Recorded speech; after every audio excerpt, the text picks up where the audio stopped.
This is a look at Buckingham Palace this morning. As you saw earlier in the show, there are so many spectators lined up along the procession route. This is where the procession will leave. Looks like you can still get a spot there, though. Well, I don't think you can go there. Okay. I do not think you can go there. Well, the moment is almost here as we get ready for the coronation tomorrow.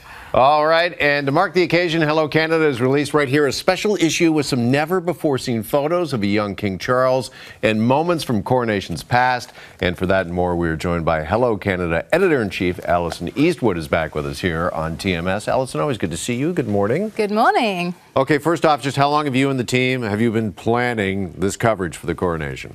It's been ongoing, really, and I mean, I think like everybody else, we're just, it's such an exciting thing to see. I mean, most of us have never ever seen a coronation of our monarch in our lifetimes. So we'll be watching along with everybody else, and of course we have a team on the ground in the UK, and we'll be bringing everything up to the minute online, on social, and then putting it into a special issue, which will be on newsstands next week. All right, well, let's take a look at some of the photos your team has already assembled. And I believe we have a young Prince Charles at 20 years old. Can you tell us more about these photos? I believe they're taken by Norman Parkinson. Yes, those were taken by the late royal and fashion photographer Norman Parkinson. It's King Charles behind the scenes of his investiture as Prince of Wales, which was in 1969.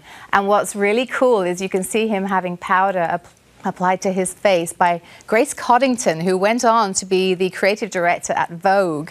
So back then she was just starting out, she was a fashion assistant, and she said it was quite something to powder the face of the future king. I mean, I'm sure she had no idea she would have to wait so long to see him become king.